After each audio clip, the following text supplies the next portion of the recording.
할렐루야. 우리 하나님은 살아계십니다. 하나님이 살아계시다는 것은 우리에게 큰 그런 의미가 있습니다. 하나님이 살아계신다, 이거를 믿지 않는 그런 사람은 별로 없을 것입니다. 하나님이 살아계셔서 무엇을 하겠습니까? 하나님은 살아계신데 살아계신 하나님이 어떤 일을 하겠습니까? 하나님이 살아계시다는 것은 그분이 살아계셔서 우리 곁에 계시면서 우리와 함께 계시면서 우리의 삶을 도우신다는 것입니다. 하나님은 부단히 우리를 먹이시고 입히시고 우리의 발걸음에 동행하시면서 우리의 인생을 돌봐주십니다. 이게 평소에는 잘 느껴지지 않죠. 어려운 일을 당하면, 생사가 왔다 갔다 하는 그런 위험한 일을 당하면, 내가 어찌할 수 없는 그런 상황을 만나면 우리는 하나님을 바라보게 되고 하나님의 그런 손길을 체험하게 되죠. 우리가 하나님의 살아계심을 체험하기 위해서 늘 생사가 왔다 갔다 하면 얼마나 힘들겠습니까? 평소의 삶 가운데 하나님이 살아계시고 나와 함께 하시고 나를 먹이시고 입히시는 그런 가운데 역사하시는 것을 느끼면 그게 참 큰 은혜가 되고 힘이 되고 소망이 되는 것이죠. 하나님 특별히 또 말씀 가운데 하나님의 살아계심을 나타내시면서 우리의 마음 가운데 은혜를 주시고 소망을 주시길 원하십니다. 오늘 또 우리의 마음을 활짝 여는 그런 가운데 하나님의 살아계심을 체험하고 우리의 그런 삶에 소망을 발견하는 복된 시간 되기를 간절히 바랍니다. 오늘 말씀은 다윗이 골리앗을 무너뜨리고 나서 왕이 되기 전에 그때 일어난 그런 일입니다. 다윗이 골리앗과 싸운 게 한 18살쯤 되는 것 같아요. 그리고 왕이 된 때가 30살입니다 12년 정도의 공백이 있죠. 이 공백 기간에 다윗은 원래 승승장구하면서 딱 왕이 되는 그런 시간이 돼야 되는데 골리앗을 죽인 다음에 사람들이 다윗을 칭송을 했습니다. 근데 그냥 칭송한 게 아니고 사울과 비교해서 노래를 부른 거죠. 사울 왕은 천천히요 다윗은 만만이다, 이렇게 노래를 불렀어요. 사람들은 웃으면서 이 다윗이 워낙 큰일을 했으니까 다 그냥 좋아했는데 이 사울 왕은 이게 마음에 남은 겁니다. 처음에는 기분이 나쁜 그런 상태로 있다가 다윗의 삶을 이렇게 계속 보니까 다윗이 잘 되는 거예요. 계속 다윗이 잘 되고 사람들의 인기를 얻어가니까 사울은 서서히 불안해지기 시작했습니다. 내가 가지고 있는 이 왕자가 내 아들 요나단한테 물려지는 것이 아니라 다윗이 뺏어가겠구나. 결국 사람들이 다윗을 좋아해서 이 왕위는 다윗에게 가겠구나, 이렇게 생각을 하게 된 거예요.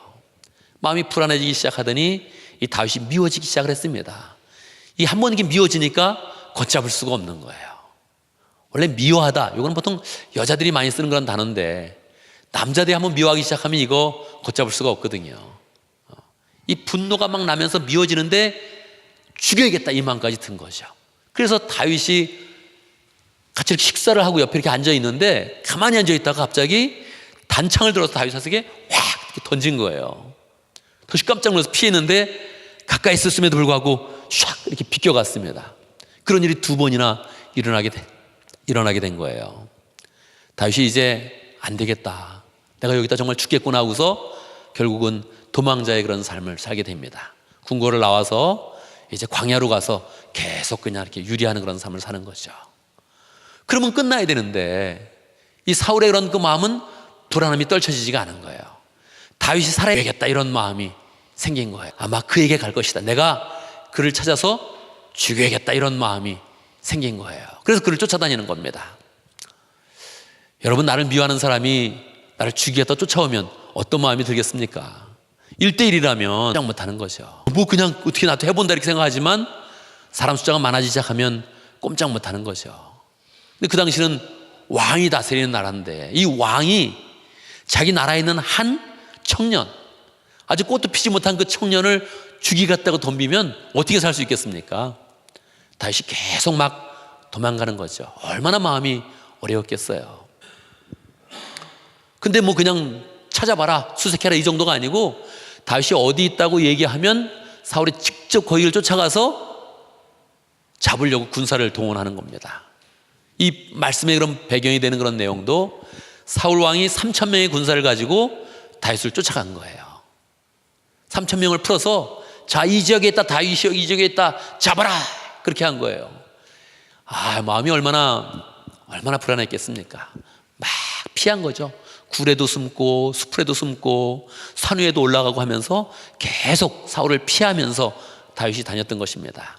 이쯤에는 다윗이 광야에 있음에도 불구하고 다윗을 따르는 그런 사람들이 조금 생겨서 한 무리가 되어서 계속 같이 이제 도망다니고 있는 그런 시절이었습니다. 광야에서 막 도망다니니까 이 사울이 3,000명을 풀어도 쉽게 잡을 수는 없었던 거예요. 광야에서 막 찾아다니다가 사울도 지치고 군사도 지쳐서 그냥 저녁이 되어서 그냥 자게 되었습니다. 다윗이 숨어서 이렇게 보니까 사울이 경비병도 세우지 않고 다 서로 지쳐가지고 거기서 그냥 자고 있는 거예요. 다윗이 이야기합니다. 내가 저기 한번 들어갈 텐데 나를 따를 사람 있느냐? 그랬더니 아비새라는 그런 장군이 제가 따라가겠습니다, 이렇게 얘기를 하죠. 그래서 아비새와 함께 몰래 캄캄한 그런 밤에 사울의 진지에 들어간 것입니다. 사울이 넋놓고 자고 있는 거예요. 경비병도 있지만 다 잠이 들어서 그냥 넋을 놓고 있는 거예요. 조용하게 아비새가 얘기하죠. 제가 죽이겠습니다. 두 번 찌를 것도 없고 자고 있으니까 이 창으로 그냥 내리찍겠습니다. 그랬더니 다윗이 그 어둠 가운데 말합니다. 아니다, 멈춰라. 그러고서 조용히 그 옆에 물병 하나, 그 다음에 창을 하나 들고 그냥 가는 겁니다. 그리고 산 꼭대기에 올라갔어요. 날이 밝기를 기다려서 다윗이 산 꼭대기에서 소리를 지른 겁니다. 사울왕이시여, 어째 저를 죽이려고 쫓아다닙니까? 자기를 낮춰서 얘기하죠. 저는 벼룩과 같은 존재입니다. 벼룩. 어디 저 같은 사람 하나 죽이려고 이렇게 군사를 동원해서 이렇게 계속 쫓아다닙니까? 그리고 그 옆에 있던 아브넬에게 얘기하는 것입니다. 아브넬 장군이요, 당신 뭐 하는 사람입니까? 왕을 호위한다 그러더니 내가 어제 거기 갔었습니다. 거기 물병과 창을 살펴보십시오, 얘기를 했던 거예요. 사람들이 다 이렇게 보니까 다윗이 왔다 간 게 느껴지는 거죠. 사울도 그 목소리를 들으면서 정신이 번쩍 뜨이는 겁니다. 정말 왔다 갔구나. 내 창이 없어졌구나.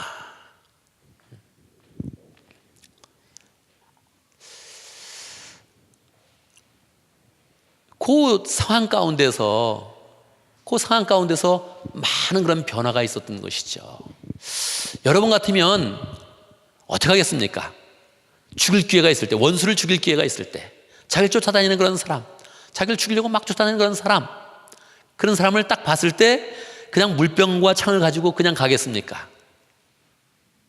아니면은 그냥 여기서 죽이는 게 좋겠다, 탁 그냥 찔러서 죽이고 끝내겠습니까? 영화 보면 악당 나오면 악당이 그냥 이렇게 잘 변하는 경우는 없더라고요. 그죠? 악당이 죽어야 영화는 끝나더라고요. 영화를 볼 때마다 느끼는 거죠. 악당 안 변한다 저거. 그냥 죽을 때는 딱 죽여야 그냥 영화가 끝나는 거죠. 깨어나게 끝나는 거죠. 여러분 어떤 마음을 갖겠습니까? 사울이 옆에 있을 때, 내 원수가 딱 누워있고 나는 창을 들고 있을 때 어떤 마음을 갖겠습니까? 어떻게 다윗은 거기를 그냥 스스럼없이 싹 지나서 물병만 가지고 창만 가지고 산에 올라가서 그냥 그 원수와 함께 이야기를 할까요? 분노를 바라면 당신은 인간도 아니야. 당신은 사람도 아니야. 내가 잘못한 게 뭐가 있어? 내가 골리앗을 죽이고 이스라엘 위해서 일했는데 왜 나를 죽이려고 해? 사람도 아니다. 그러면서 욕할 수도 있을 텐데 아무 분노도 없고 조용히 가서 왕으로 인정하고 왕을 높이는 그런 가운데, 자기는 낮추는 그런 가운데 그렇게 이야기를 하는 것입니다. 어떻게 다윗이 이러한 태도를 가질 수 있었을까요? 여러분, 성경에 나온 그런 많은 인물들은 다 예수님의 은혜 속에 덮인 그런 사람들입니다. 보통 사람이 아니죠. 예수님의 은혜 가운데 있는 그런 사람이죠. 다윗은 예수님보다 1000년 먼저 나온 그런 사람입니다. 그러나 예수님의 은혜는 과거로도 가고 미래로도 가는 거죠. 예수님이 이 땅에 오셨을 때 사탄은 예수님을 끊임없이 공격을 합니다. 계속 예수님의 일을 방해하고 예수님을 죽이려고 그렇게 공격을 하죠. 세상에 권력자들이 있었는데 헤롯 왕도 있었고 빌라도 총독도 있었고 시저 황제도 있었는데 그런 사람들은 자기의 권력을 딱 움켜쥐고 조금도 예수님과 나누려고 하지 않습니다. 세상에 부자들도 많이 있었죠. 그 부자들도 예수님과 조금도 그 돈을 나누려고 하지 않습니다. 이 세상을 구원하는 그런 임무를 띠고 이 땅에 내려온 건 예수님, 얼마나 마음이 어려웠겠습니까? 여러분, 사업을 한다면 뭐 필요한 게 있잖아요. 맨파워도 필요하다, 또 네트워크도 필요하다, 돈도 필요하다, 여러 가지 필요한 게 있는데 예수님이 이 땅에 내려오셨을 때 세상에 이미 딱 권력을 갖고 있는 그런 사람, 돈을 갖고 있는 그런 사람, 뭔가 세상을 쥐잡고 있는 그런 사람들이 조금도 예수님 앞에 내놓지 않는 것입니다. 예수님 뭘로 일할 수 있을까? 뭘로 프로젝트를 완성할 수 있을까? 뭘로 구원 사역을 이루어갈 수 있을까? 예수님의 그런 삶 가운데는 순종과 기도, 이 두 가지를 가지고 하늘의 권세를 계속 갖고 내려오는 것입니다. 하나님이 일하시도록, 하나님이 역사하시도록 계속 그 길을 열어가셨던 것이죠. 본인이 하나님이었고 하나님의 아들이었지만 이 세상에 내려오니까 이 땅 가운데 땅을 디디면서 계속 하늘의 문을 열어서 기도하는 그런 가운데, 그 아버지의 뜻에 순종하는 그런 가운데 하늘의 문을 열어서 하나님이 일하시도록 역사하시면서 구원의 사역을 하나하나 이루어 가신 것입니다. 이런 예수님의 그런 은혜를 예수님을 바라보는 사람들은 자연스럽게 얻게 되는 거예요. 다윗은 골리앗과 싸우기 전에도 들판에 있었습니다. 많은 노래를 불렀고 하나님을 찬송하면서 시편을 기록을 했죠. 또 이렇게 도망 다니는 때에도 계속 하나님께 기도하면서 하나님을 향해 노래하면서 예수님에 대해서 예언을 하는 그런 노래를 많이 지었죠. 예수님을 바라보면서 노래를 부르니까, 이 땅에 메시아를 바라면서 노래를 부르니까 예수님의 영이 그 가운데 임하신 것입니다. 예수님이 하시는 그런 사역을 미리 다윗이 그 삶 속에 감당하는 것이죠. 여러분, 그런 얘기 들어봤습니까? 원수를 사랑하라. 아시죠? 강력한 예수님의 그런 말씀이죠. 산상수훈에 있는 그런 말씀이죠. 내 이웃을 사랑하고 원수를 미워하라는 말을 너희가 들었으나 내가 다시 너에게 말하노니 너희는 내 원수를 사랑하라. 이렇게 말씀하신 거예요. 어떻게 들려집니까, 여러분? 원수를 사랑하라. 어떻게 들려집니까? 예수님이 그 삶 속에 계속 원수를 사랑하는 그런 삶을 이루셨던 것이죠. 십자가 위에서도 원수를 위해서 기도하시고 그들이 변화할 수 있도록, 하나님이 그 마음 가운데 역사에서 변화할 수 있도록 계속 기도하는 그런 가운데 십자가의 사역을 완성시키시고 결국 많은 사람들, 예수님을 비방했던 많은 사람들이 예수님께 돌아오게 만들었던 거죠. 이 예수님의 은혜가 다윗에게 임하니까 다윗의 이런 그 마음 가운데 원수를 사랑해서 긍휼히 여겨서 하나님을 의지하는 그런 그 마음으로 승리하는 그런 길로 나갔던 것입니다.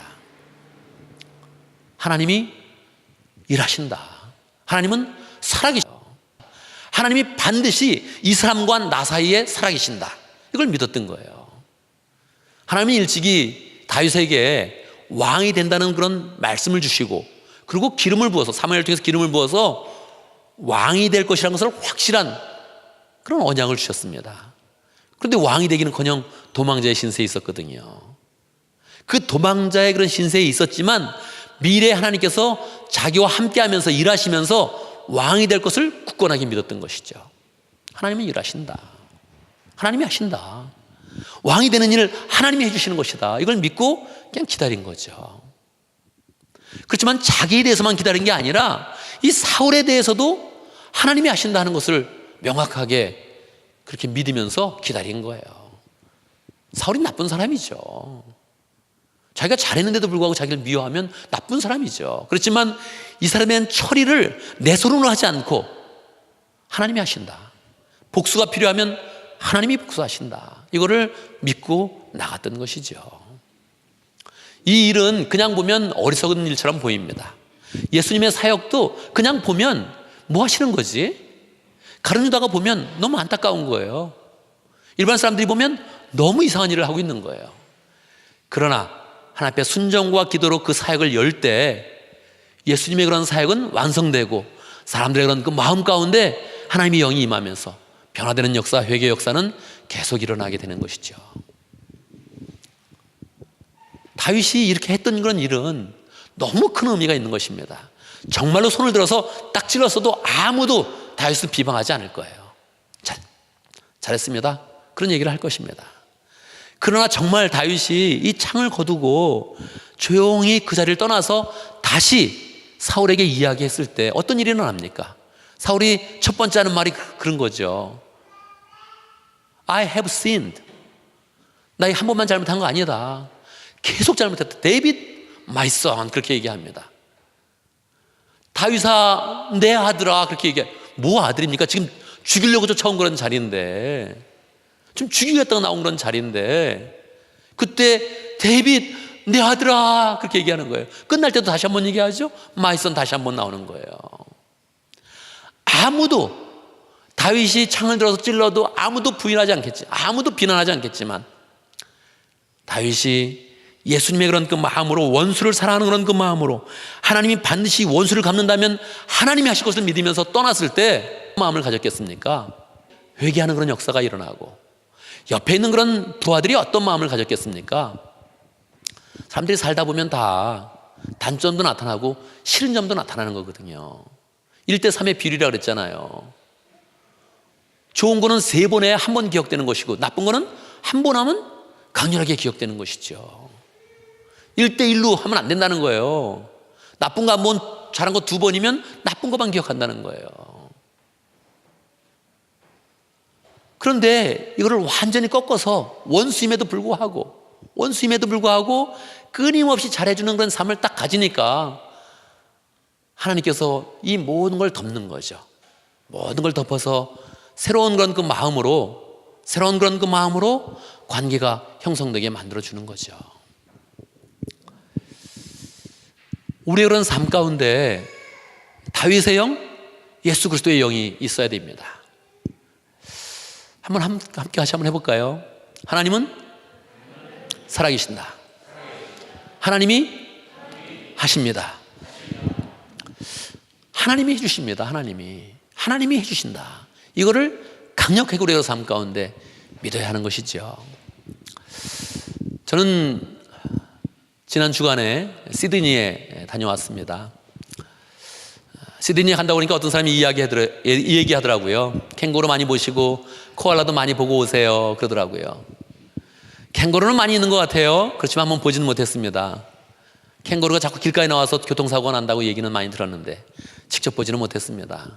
코알라 한 곳에 있으면서 움직이 이렇게 별로 왔다 갔다 안 한다 그러더라고요. 호주에 있는 사람도 코알라 보기는 힘들다 그러더라고요. 코알라 못 봤습니다. 못 봤고요. 그래도 호주를 가면서는 조금 더 평화로운 그런 들판, 넓은 그런 나라에서 조금 더 평화롭게 사는 그런 사람들을 생각하면서 거기를 갔었죠. 그런데 예상과는 달랐습니다.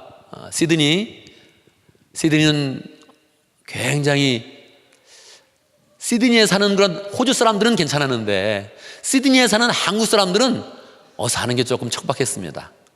이민 역사가 짧아요. 그래서 대부분 일하는 게 3D 직종을 일했습니다.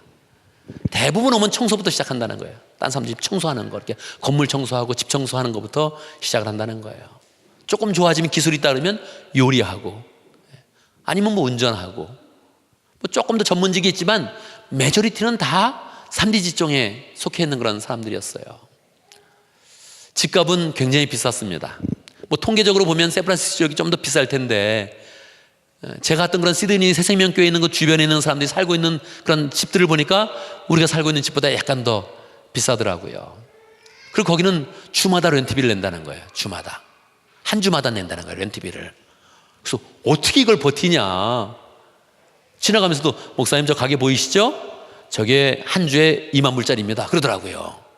한 주에 2만 불이면 한 달에 8만 불 렌트하면서 산다는 건데, 그 가게를 할 때 너무너무 비쌌어요. 물론 다운타운 쪽이니까 비싸기는 하지만, 제가 여러 목장을 방문하고 여러 집을 방문했는데 쉐어하는 집들이 많았습니다. 신혼부부인데도 불구하고 한 방이 이렇게 저 방은 누가 써요? 그랬더니 다른 사람이 씁니다. 이렇게 얘기하더라고요. 직장을 잘 가진 그런 사람도 보니까 저 방은 또 딴 사람이어서 미리 얘기해야 됩니다. 그러면서 얘기하고 그러고 들어가더라고요. 돈은 팽팽 돌고 사람들은 이민 역사가 짧아가지고 다 어려운 일 좀 하고 있고 제가 생각했던 그런 호주는 아니었습니다. 저의 일정도 좋지 않았죠. 목요일 날 16시간 걸려서 시드니에 도착을 했는데 도착하자마자 컨퍼런스 장소로 가가지고 2박 3일 컨퍼런스 하고 토요일 날 돌아왔는데 그날 바로 또 부흥회 시작해가지고 부흥회 참석하고 결국 주일을 보내면서 한 3일 지나니까 우리 사모님은 갑상선 벗어 부어가지고 누웠고 저도 한 4일째 되니까 목이 잠기더라고요. 이 목이 많이 풀린 겁니다. 빡빡한 그런 일정 가운데 하나님은 왜 여기를 보내셨나? 왜 여기를 오게 하셨나? 그런 마음이 계속 들었죠. 우리 사모님은 4일째 되니까 갑갑증이 와서 자다가 깼다 그래요. 갑갑증이 와서. 언제 떠나지? 왜 여기 내가 있지? 그런 갑갑증이 나와서 깼다 그러더라고요. 물론 뭐 그냥 여행으로 가거나 관광으로 가면 안락하게 편안하게 아마 여행할 수도 있을 것 같아요. 저는 많은 일들 가운데 강렬하게, 정말 너무 강렬하게 하나님이 일하시는 것을 체험을 했습니다. 하나님이 이 새생명교회, 시드니 새생명교회에 함께 하시는구나. 여기서 일하시고 계시는구나. 그 사람들이 각박한데 그 각박한 가운데서 하나님의 살아계심을 믿으면서 영혼 구원하려고 막 애쓰는 그런 모습이 한번 팍 느껴지니까 그 다음에 가슴에서 이렇게 막 누려지는 그 감동이 너무나 셌습니다. 처음에는 몰랐어요. 목금토 컨퍼런스하고 토요일날 부흥회하고 주일날 오전 예배 드리고 그리고 목자 목녀들이 다 함께 모이는 그런 시간들이 있었는데 한 40명 이렇게 모여서 이렇게 있더라고요. 그 교회가 뭐 창고를 빌려가지고 이렇게 또 리모델링 해가지고 개조한 것이어서 교회가 뭐 안락하지는 않았습니다. 뭐 굉장히 복잡하고 뭐 시끄럽고 하는 그런 분위기였어요. 거기 이렇게 40명이 앉아 있는데 이렇게 보니까 뭐 3D 직종인 게 딱 느껴지더라고요. 이렇게 앉아 있는 폼이 이분들이 그런 분들이구나 이렇게 딱 느껴졌어요. 근데 거기 강사로 왔던 김기 목사님이 먼저 말씀을 하시고 돌아가면서 질문 있거나 소감을 얘기해 주십시오. 그래서 얘기를 하기 시작하는데 그 얘기를 몇 번째 이렇게 딱 듣고 있는데 이 마음속에 감동이 막 살아서 이렇게 가슴 속에 이렇게 들어왔습니다. 하나님이 살아계신 거 얘기하는구나. 그 삶 속에 하나님과 동행하고 있구나. 하나님이 이 호주 땅에서 이 사람들 데리고 열심히 일하시고 있구나 하는 게 막 느껴지기 시작을 했어요. 마음에 큰 그런 감동이 되고 제 모습을 다시 회개하고 그리고 다시 눈을 열어서 영적인 눈을 열어서 호주의 땅을 새롭게 보기 시작을 했습니다. 세 사람 좀 더 짧게 소개를 하고 싶네요. 주일날 간증했던 소형준이라는 형제가 이렇게 목자가 있었는데 이렇게 볼 때는 그냥 청년같이 보였는데 철도공사에서 5년 일하고 그리고 이제 호주에 통번역 그 과정으로 유학을 이제 갔다 그래요. 거기 가서 새생명교회 교인들하고 이게 만나서 처음으로 예수님을 믿게 된 겁니다. 그 교회는 예수님을 믿으면 바로 예수영전 모임을 하고 그리고 바로 세례를 해요. 그냥 바로. 그냥 5주 몇 주 만에 세례가 딱 끝나는 거예요. 그리고 생명삼 들어라 하고 생명삼 들으면 듣고 몇 주 만에 목자해라 막 그렇게 해가지고 목자를 시키더라고요. 워낙 거긴 비자가 빨리 도니까 그냥 빨리 해야 된다는 거예요. 늦추면 안 된다는 거예요. 그래서 생명삼 벌써 한 몇 주 지나면 막 목자라 그래가지고 거기도 이제 생명삼 하면서 목자로 이제 서원을 해가지고 목자가 된 거예요. 부인도 있었고 조그만 애기도 하나 있었습니다. 근데 자기가 온 거는 이제 한 학기 유학을 온 거니까 한 학기 비자 받아서 온 거니까 그냥 가야 되는데 그 사이에 목자도 이렇게 딱 된 거예요. 되고 나서 마음속에 나 이 교회에 남고 싶다 그런 마음이 이렇게 생겼대요. 옆에서 이제 더 그런 걸 눈치를 하니까 더 막 얘기를 하는 거죠. 남아라 그러면서 얘기를 하는 거죠. 근데 마음에 몇 번씩이나 왔다 갔다 했다는 거예요. 난 철도공사에 있었고 휴직으로 왔고 돌아가면 그 철밥통처럼 직장은 좋고 베네핏도 좋고 요즘 직장이 뭐 얼마나 어렵습니까? 예. 가야지 당연히. 예. 근데 옆에서 나마라 하고서 그래서 마지막에 목사님한테 이렇게 상담을 했대요. 어떻게 하면 좋겠습니까? 목사님 당연히 뭐 나무라 그러겠죠. 저는 목사니까 그분이 뭐라고 나무라 그랬나, 뭘로 설득을 했나, 이게 관심이 딱 들었죠. 뭘로 나무라 그랬을까? 말되는 소리를 해야 되잖아요. 그 저렇게 딱 나무라 했을 때는 말이 맞아야 되는 거니까. 그 강승창 목사님은 그렇게 말했대요. 분가를 한번 해봐야 되지 않냐. 목자가 됐으면 분가를 한번 해봐야 된다. 분가를 해봐야 되지 않냐. 그게 인생 아니냐. 아기를 낳았으면 영적으로 아기를 낳아야 되니까 목장 분가 꼭 한번 해봐라. 그리고 계속 얘기해가지고 그게 설득이 돼서 남았다 그러더라고요. 그 남았으니까 이제 당장 먹고 사는 일이 급해지잖아요. 그래서 이제 막 학생인데 또 막 일자리를 이제 알아봤는데, 본인이 회계학을 전공해서 회계사무실에 막 이렇게 연락을 했더니 거기서 한 자리가 딱 돼서, 자기 한국에서 육아휴직이 끝나서 이제 그냥 휴직이 끝나서 돌아가지 않으면 딱 휴가가 끝나서, 그래서 그걸 고백하는 거예요. 하나님이 바로 그날 직장을 얻게 됐다 그러더라고요. 그래서 그걸 고백하는 거예요. 하나님이 참 놀랍죠? 저는 이 직장에서 이제 돌아가지 않아서 잘리게 되는 날, 하나님이 호주에서 새롭게 일을 시작하게 되었습니다. 그러더라고요. 정말 몇 개월 사이에 예수님 믿고 변화받아서, 그리고 어쨌든 자기 이제 목장하면서 결국 분가까지 한번 해보겠다. 결국 그 목장을 한번 방문하게 돼서 어떤 목원인지, 또 부인은 그때 마음이 어땠는지 얘기를 생생하게 한번 들었죠. 부인도 뭐 그냥 뭐 자기도 뭐 그냥 따라가는 그런 그 마음으로 그냥 그렇게 뭐 결단했다, 그렇게 얘기를 하더라고요. 또 한 분은 이재혁 장로님이 있었는데, 이재혁 장로님은 아마 우리 이상진 지사님하고 지난해 리더십 컨퍼런스에 이제 휴스턴에서 만나서 같은 오겹줄 같은 팀으로 이제 했던 분이어서 우리 교회 또 안부도 묻고 또 우리 목자들 이렇게 물어보고 하더라고요. 그 리더십 컨퍼런스에 왔을 때 거기에 신 장로님이라고 있었는데, 우리 박진영 이사님하고 같이 이제 오겹질 했던 그런 분이죠. 치과 의사를 하는 분이고, 거기 이제 1.5세고, 거기 유일하게 1.5세고 자리를 좀 잘 잡아서 초창기에 계속 공급을 많이 하면서 교회를 세웠던 그런 장로님인데, 그 얘기를 한번 해주는 거예요. 작년에 왔던 얘기를. 작년에 휴스턴에 리더십 컨퍼런스를 왔을 때, 7월달에 왔을 때 그 신장로님의 부인 집사님이 암에 걸렸다는 거예요. 암을 딱 진단받았을 때 너무 많이 퍼져서 이제 3개월 정도 이렇게 밖에 못 산다, 그런 얘기를 들었다는 거죠. 뭐 계속 상태가 안 좋아지다가 마지막에는 약간의 마비 증세까지 이제 오는 그런 상황이었대요. 근데 이제 강승창 목사님은 우리 리더십 컨퍼런스에 다 가야 된다 목자들, 그러면서 계속 푸시를 해가지고 결국 그분이 리더에 있으니까 빠질 수가 없어서 결국 이제 오게 된 거죠. 왔는데 그 사이에 부인의 그런 암 증세가 좀 심해지면서 몸이 더 불편해진 거예요. 마비 증세도 더 오고 애들도 있었고, 그때 하필이면 또 집에 수도관이 터져가지고 물이 안 나와가지고 또 집에서 막 이제 고생하는 그런 상황이었던 거예요. 이분이 너무 이제 마음에 화도 나고 또 목사님에 대해서도 실망도 하고, 그래서 목사님한테 카톡을 해야 되는데 차마 목사님한테는 못하고 이제 이재혁 장로님한테 이제 카톡을 한 거죠.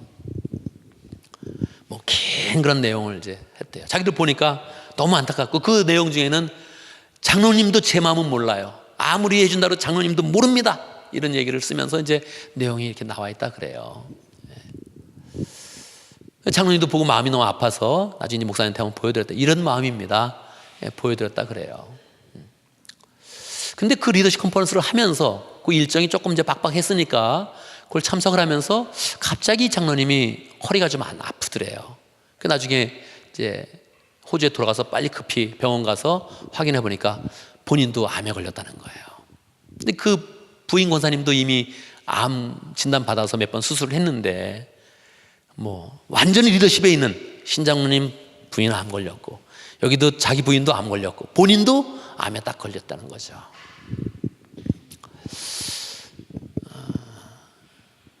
우리가 아직 우리 중에는 이제 암이 아직 없는데 곧 생기겠잖아요, 그죠? 저는 마음 준비를 미리 이제 하는 겁니다.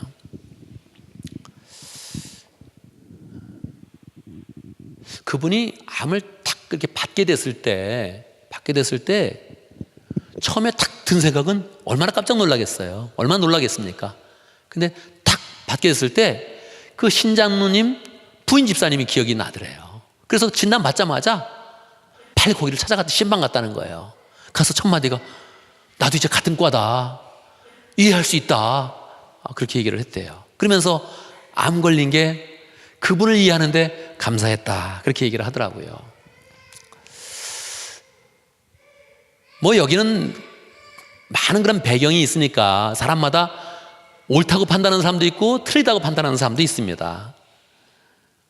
저는 그 얘기를 하고 싶은 게 아니고 그 이재혁 장로님이 암을 딱 받았을 때 암도 뭐 초기가 아니고 4기라 그래요. 그러니까 뭐 이분도 어떻게 될지 모르는 거예요. 4기니까 먼저 4기를 말기라 그러거든요. 근데 제가 그 얼굴을 딱 봤을 때는 지금 얼굴은 굉장히 밝은 거예요. 너무너무 밝은 거예요. 그 키모테라피 받으면서 벌써 머리가 한번 빠졌고 지금은 이제 머리가 다시 다 났더라고요. 나서 밝게 이렇게 잘 지내시는데 그런 과정이 한번 이렇게 다 있었고 자기는 그 과정을 밟으면서 죽음을 한번 지나갔다는 거예요. 목사님, 제가 먼저 죽음은 뭐 그렇게 쉽게 지나갈 수 없는 것이지만 그냥 죽는 것 자체는 이겨냈습니다.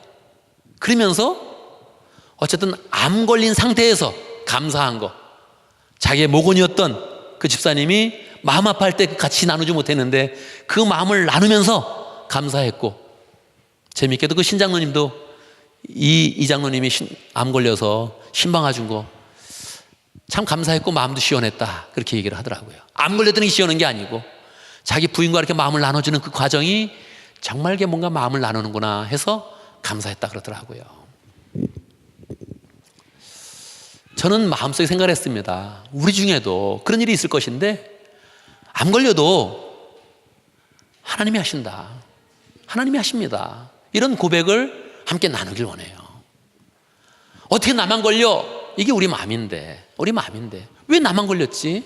왜 내가 더 아프지? 이게 우리의 마음인데 암 걸린 걸 가지고 그냥 가서 신방하고 얘기하고, 그리고 그분이 젊었을 때 사업을 잘해서 조금 이렇게 돈이 좀 모아졌다 그래요. 그래서 다 사업 정리하고 이제 주일만 할 겁니다 그러면서 이렇게 딱 앞장서 있더라고요. 아직도 암 4기인데 얼굴 멀쩡하고 건강도 좀 회복해서 괜찮습니다 그러면 서 있는데, 우리는 그 마음 가운데서도 어떤 일이 있어도, 암이 와도 더 심한 그런 병이 와도 하나님이 하신다 이렇게 마음 먹으면 그 병도 고쳐질 수 있고, 병 걸린 상태에서 더 많은 일을 할 수 있고, 더 많은 그런 사람들에게 유익을 끼칠 수 있다는 거죠. 한 번만 더 하겠습니다. 이분은 83년생인데 83년생 딱 그랬더니 오늘 성민재님이 딱 떠오르더라고요. 똑같은 나이네. 민경진 목사인데 이분은 이제 호주에 온 지 8년 됐다 그래요. 호주가 이제 처음에 요리 과정이 좀 요리사가 부족해서 요리 과정 학교를 나오면 영주권을 그냥 줬다 그래요. 근데 이제 그게 굉장히 비싸죠. 한 10만 불 정도 그렇게 드는 건가 봐요. 그래서 굉장히 학비를 비싸게 넣고 이 과정을 잘 졸업하면 영주권을 주는 그런 과정으로 했대요. 그걸 믿고서 이제 와서 2년째 공부를 하는데 갑자기 법이 바뀌어서 이제 요리사에게 영주권을 주는 그런 법이 없어진 거예요. 이제 안 준다, 그렇게 된 거죠. 자기 그거 믿고 열심히 공부까지 했는데 안 되니까 굉장히 이제 낙담이 됐겠죠. 예. 근데 그 이재혁 장로님이 이제 그때 당시에 목자로 있었는데 얘기했다는 거예요. 가서 그래, 영주권 이걸로 안 주면 직접 돌아다니면서 직장 잡아서 거기서 스폰서 받아서 영주권 받아라, 그러면서 그냥 계속 푸시를 했다는 거죠. 그래서 정말 도어투도어로 계속 다니면서 혹시 요리사 필요해요? 이렇게 얘기를 한 거죠. 이분이 어렸을 때부터 대인 기피증이 있었다는 거예요. 대인 기피증. 그래서 초등학교 때도 놀 때 뭐가 힘들었냐면 쉬는 시간이 힘들었대요. 쉬는 시간에 친구들하고 얘기해야 되니까. 점심시간 너무 힘들었다는 거예요. 그 긴 시간 동안에 누구하고 얘기를 해야 되는데 이 사람을 만나는 게 너무 힘들었다는 거예요. 근데 목장에 있으면서 얘기하면서 이 풀어지고, 이 도어투도어 하는 게 너무 힘들었다는 거죠. 그때 대인기피증인데 먼저 가서 이렇게 막 이게 여는 게 너무 힘들었다는 거예요. 근데 목장에서 훈련받고 마음의 준비가 돼서 정말 문을 두드렸더니 결국은 한 곳에서 한번 와봐라. 그래서 일을 시작을 하게 됐다는 거죠. 너무 감사해서 원래 새벽 4시 반 정도에 문을 여는데 자기는 늘 1시간 먼저 일찍 가서 일을 하기 시작을 했대요. 늘 가서 일해서 어느 날은 자기 일하고 있는데 사장이 갑자기 온 거예요. 알람 회사에서 지금 4시 반에 문을 열어야 되는데 3시 반에 누가 들어왔다. 그래가지고 알람 회사에서 사장한테 연락을 해줘가지고 이 사장님이 딱 와서 보니까 이 사람이 일을 하고 있는 거죠. 무슨 일이냐? 저는 사실은 매일 1시간 먼저 일찍 와서 일하고 준비하고 있었습니다. 사장님 마음이 어떻겠습니까? 그냥 뭐 피를 받은 거죠. 그래서 그쯤에 이제 딴 사람이 영주권을 해달라고 막 이 사장님한테 얘기를 했는데 누구 추천하면서 이 영주권 필요하니까 해달라고 막 얘기를 하니까 그 사장님이 물어보더래요. 너는 비자가 어떻게 되냐? 그래서 사실은 나도 비자가 익스파이어 되는데 지금 말을 못한 거죠. 대인기피증이니까 말을 자기가 먼저 못한 거죠. 저도 사실 비자가 이제 끝나갑니다. 그랬더니 그럼 내가 너를 해주리라. 그래서 이 사람은 이제 그만두게 되고 이 사람은 이제 영주권을 이제 해서 결국 이제 받게 됐다 그러더라고요. 그리고 일을 해서 계속 하는데 하나님의 큰 변화를 받아서 성격도 고쳐지고 이분이 목장을 분가했는데 목장 분가를 8년 만에 9번 했다 그러더라고요. 거기는 이제 분가를 뭐 그냥 막 해요. 그냥 막 그냥 차도 없고 방도 없는데 그냥 분가해서 이렇게 막 하더라고요. 막 하니까 나도 저렇게 하려면 하겠다 그런 마음이 이제 들긴 들던데 그래도 이분이 그걸 하면서 이 눈빛과 태도와 모든 그 인생이 좀 바뀌어진 거예요. 주일날 저녁에 같이 식사하면서 같이 교제할 그런 시간이 있었는데 아직도 옛날 그 대인기피증 때문에 눈빛을 이렇게 흔들리는 눈빛을 갖더라고요. 사람 이렇게 쳐다보고 있으면 이렇게 조금 안절부절 못하는 약간 그런 게 아직도 조금은 있더라고요. 근데 벌써 9번 분가를 해봤잖아요. 어떻게 하는지 다 아는 거죠. 초원도 어떻게 인도하는지 벌써 다 아는 거죠.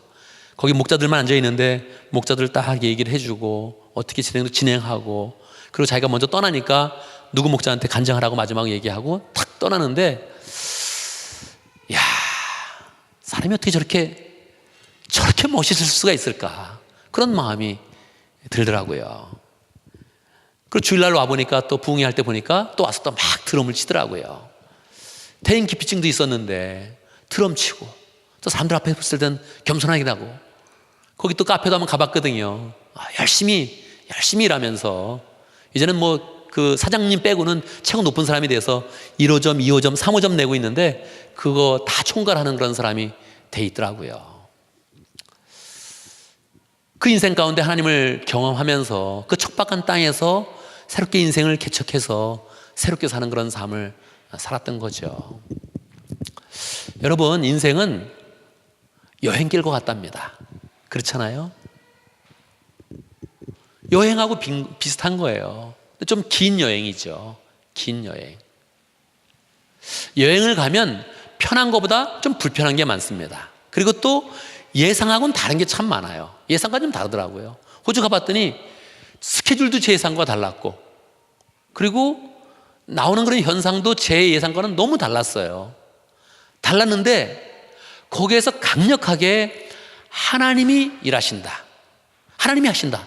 이걸 보니까 마음에 감동이면서 새로운 그런 감사와 기쁨과 은혜가 있더라고요. 하나님이 하시는 거, 하나님이 일하시는 걸 보면 우리는 어디서나 우리의 눈과 마음이 열리게 되죠. 아마 제가 호주에 있는 동안 여기서도 하나님은 일하셨죠. 여기서도 하나님이 해주신 게 참으로 많죠. 우리 목자 컨퍼런스 갔다 왔는데 그래서 우리 하나 목녀님이 간증을 했습니다.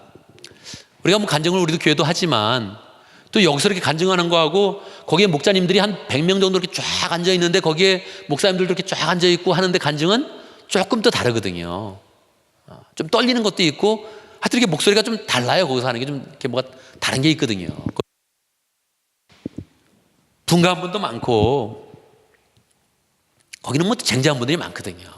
그 앞에서 내가 뭐라고 내가 뭐라고 간증해? 요 마음이 항상 들죠. 예. 근데 간증을 참 잘했답니다.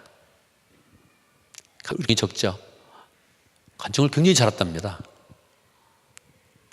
이렇게 확 기쁜 그 표정을 한번 같이 이렇게 져줘보세요. 제가 미리 간증문을 봤거든요. 네. 잘할 수 있는 여지도 있지만 딱 이게 읽었을 때는 그렇게 큰 은혜가 있지는 않았어요. 이렇게 해서 아마 하기는 조금 어려움이 좀 있을 거다.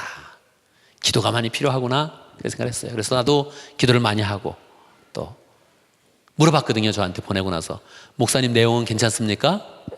괜찮다 안 괜찮다 말을 안 했어요. 그냥 기도가 필요하다. 기도가 많이 필요하다. 근데 좋았답니다. 좋은 정도가 이수관 목사님이 눈물을 흘렸다는 거예요. 이수관 목사님이. 저는 그 말 할 때 좀 거짓말인 줄 알았어요. 처음에.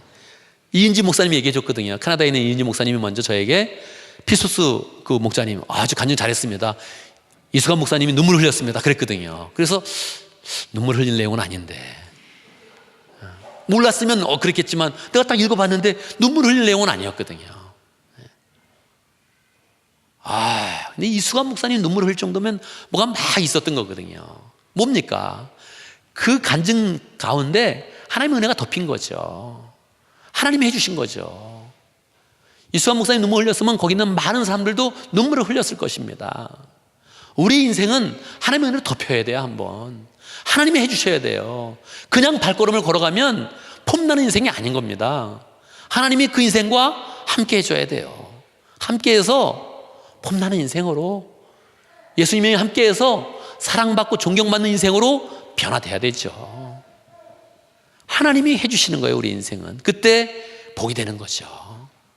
와서 물어보니까 사실이더라고요. 정말 운 것도 사실이고 큰 은혜가 있었던 것도 사실이더라고요. 하나님의 은혜로 다시 마지막에 고치고 또 교정하고 마지막으로 딱 읽었더니 그 마음을 회복해서 했더니 하나님의 큰 은혜가 있었다는 거예요. 성수현 총무님도 저에게 특별히 또 감사하다는 그런 인사도 하고 좋은 간증자 했다고 인사도 하고 그렇게 된 것이죠. 여러분, 우리 그런 삶 가운데 하나님이 하십니다. 하나님이 하십니다. 이거를 계속 얘기해야 됩니다. 이번 주간만 아니고 계속 있는 동안에 인생 동안에 이 얘기를 계속 해야 되는데 세 가지로 가지고 해야 됩니다. 첫 번째는요, 하나님을 향해서 얘기를 하는 거예요. 하나님을 향해서. 하나님이 하십니다. 하나님이 하십니다. 하나님의 권위와 능력과 하나님의 존재를 잘 인정하면서 고백하는 거예요. 그리고 하나님의 통치대로, 하나님의 다스림대로 모든 게 잘 이루어질 수 있도록 그 가운데 있는 우리가 주님 대신 그 하나님을 높이면서 하나님이 하십니다. 이 위대한 일은 하나님이 하십니다. 아름다운 세상 하나님이 만드십니다. 하나님은 살아계시고 하나님은 구원의 역사를 이루십니다. 하나님이 하십니다. 이걸 계속 하나님을 향해서 고백하는 거예요. 두 번째로는 자기를 향해서 말하는 겁니다. 자기를 바라보면서 하나님이 하십니다 그러는 거예요. 하나님이 하십니다. 여러분, 사람들은 다 인생에 숙제가 있습니다. 멀쩡한 사람 같은데 다 숙제가 있어요. 가정의 문제, 인생의 문제, 직장의 문제, 사업의 문제 너무 많거든요. 다 멀쩡한 것 같아요. 괜찮겠다 싶어요. 괜찮겠다 싶어요. 속을 보면 아픈 곳이 있어요. 이 아픈 거는 그냥 해결되지 않아요. 저도 아픈 곳이 있어요. 저도 비행기 타고 내려오는데 내 인생 가운데 큰 숙제 2개가 있구나 그렇게 하면서 내려왔어요. 야, 내 인생 가운데 숙제가 있구나. 이거 어떻게 풀지? 그때 고백하는 겁니다. 하나님이 하십니다. 하나님이 하십니다. 목회가 한 부분에 막혀있네. 어떻게 풀지? 하나님이 하십니다. 우리 가정에 큰 숙제가 있네. 어떻게 하지? 감당이 안 되는데 어떻게 하지? 하나님이 하십니다. 내 문제를 하나님께 의뢰하면서 내가 해결할 수 없음을 고백하면서 하나님 해주세요. 해주세요. 이렇게 하는 것도 좋은데 하나님이 하십니다. 멋지잖아요. 문장이. 하나님이 하십니다. 문장이 멋진 거예요. 문장이. 하나님이 해주실 거죠. 하나님이 하십니다. 이거를 내 인생을 두고서 하나님 앞으로 갖고 가서 얘기를 해야 되는 거예요. 세 번째로는요, 다른 사람과 원수를 두고서 얘기하는 거예요. 여러분 살면서 싫은 사람 있습니까? 있죠? 왜 싫어요? 미운 짓을 해, 그 사람이. 이상한 짓을 해, 그죠? 사실 내가 잘못일 수 있는데 내 입장에서 보면 어쨌든 그 사람 잘못이야. 그러지 않아요? 내 입장에서 보면 어쨌든 그 사람 잘못이야. 그 미운 짓을 자꾸 해. 이상한 짓을 해, 자꾸. 그래서 마음이 뒤틀리는 거죠. 그때 어떻게 하겠습니까? 우리는 공정한 걸 원하지 않아. 내 입장에서 계속 생각하는 거죠.